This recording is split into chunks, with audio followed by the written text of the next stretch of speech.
Okay, welcome back to class Azai. Welcome to our channel and welcome to chemistry.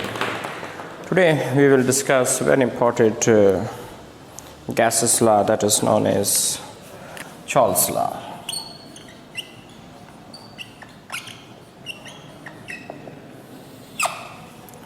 In 1887,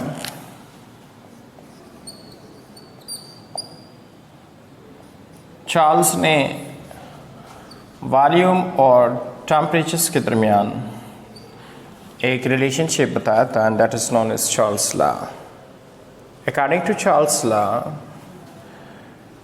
volume of the given mass of the gas is directly proportional to temperature, F, pressure and number of molecule are remains constant. कहने का मतलब है कि अगर आप suppose gas का temperature increase करेंगे तो उससे गैस मालिक्यूलों की काइनेटिक एनर्जी बढ़ जाएगी. तो काइनेटिक एनर्जी बढ़ जाएगी तो मालिक्यूल दूर दूर हो जाएंगे और दूर होने से उसका वॉल्यूम बढ़ जाएगा. तो दैट इज़ चार्ल्स लॉ कि अगर आप temperature of the gas increase करेंगे तो वॉल्यूम ऑफ द गैस भी इंक्रीज होगा, हाँ, अगर प्रेशर और नंबर ऑफ मॉलिक्यूल्स कांस्टेंट हो. So how you can define Charles law? The volume of the given mass of the gas, the volume of the given mass of the gas is directly proportional to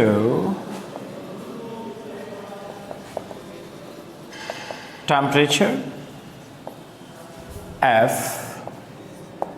pressure and number of molecule are remains constant as known as Charles law. So proportionality ख़त्म करेंगे so हमने constant डालना है that is K and V by T that is equal to K. इसका मतलब ये हुआ कि इनका जो रेशियो है they are always remains constant. मैंने आपको बताया था, अगर याद है बायल्स लॉ में, कि अगर दो पैरामीटर्स जिनके दरमियान प्रोपोर्शनलिटी इनवर्स हो उनकी प्रोडक्ट हमेशा कांस्टेंट होता है, लेकिन अगर प्रोपोर्शनलिटी डायरेक्ट हो तो उनका प्रोडक्ट, उनका रेशियो हमेशा कांस्टेंट होता है. So you can also be define Charles law that the volume of given mass of the gas, the ratio between volume of given mass of the gas and temperature is always remains constant at constant P and N, that is known as Charles law. किस तरह इसका ratio constants होगा? Let's see. ये suppose volume है, ये temperatures है और ये इनके दरमियान रेशियो है and they will constant, that is gas V1 T1, वही गैस है उसका V2 T2 लेंगे. सपोज वॉल्यूम 4 है, टेम्परेचर 4 है, उसका वॉल्यूम 8 है. सो 8/4 दैट इज 2.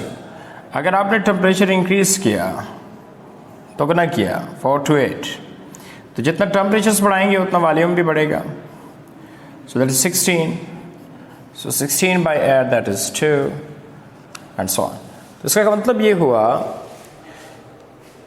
कि चूंकि जितना टेम्परेचर इंक्रीज हो रहा है उतना वॉल्यूम भी इंक्रीज हो रहा है, तो इसलिए इसका जो रेशियो है वो हमेशा कांस्टेंट आएगा, दैट इज 2 and 2. बात समझ आ रही है ना? जिनके बीच प्रोपोर्शनलिटी इनवर्स होती है उनका प्रोडक्ट कांस्टेंट आता है, लेकिन जिनके बीच प्रोपोर्शनलिटी डायरेक्ट होती है उनका रेशियो कांस्टेंट आता है. सो कांस्टेंट आता है दैट इज 2 and 2. लेकिन हाँ, इसमें एक बात का ख्याल रखना है कि गैस को चेंज नहीं करना. सपोज आपने जो V1 T1 लिया है, जिस गैस का लिया है V2 T2 उसी गैस का लेंगे. सपोज अगर आपने V1T1 हाइड्रोजन गैस का लिया है तो ये जो V2T2 लिया है ये भी हाइड्रोजन गैस का ही होना चाहिए। बात समझ आ रही है ना, ये भी हाइड्रोजन गैस का ही होना चाहिए। तो कहने का मेरा मतलब है कि अगर आपने गैस चेंज किया तो याद रखिए फिर ये V1/T1 is equal to V2 ज़रूरी नहीं है कि फिर कांस्टेंट आए, क्योंकि ये जो K है ये यूनिवर्सल कांस्टेंट नहीं है, ये हर गैस का अपना कांस्टेंट है। तो इसलिए आपने गैस को चेंज नहीं करना।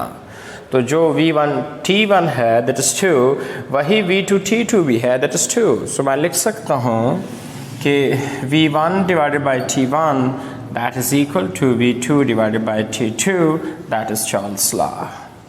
बात समझ आ रही है ना सबको? And how you can prove experimentally this Charles law? तो very simple, experimentally हम कैसे जो है ना साबित करेंगे चार्ल्स लॉ को।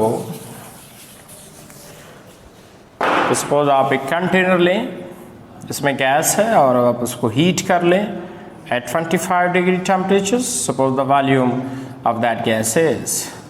लेकिन अगर यही गैस को आप हीट कर दें एंड 62 डिग्री टेम्परेचर देके बढ़ गया तो इसका वॉल्यूम भी क्या हो जाएगा, इसका वॉल्यूम भी बढ़ जाएगा। पहले वॉल्यूम इतना था गैस का, अब देखिए वॉल्यूम बढ़ गया, वॉल्यूम बढ़ गया।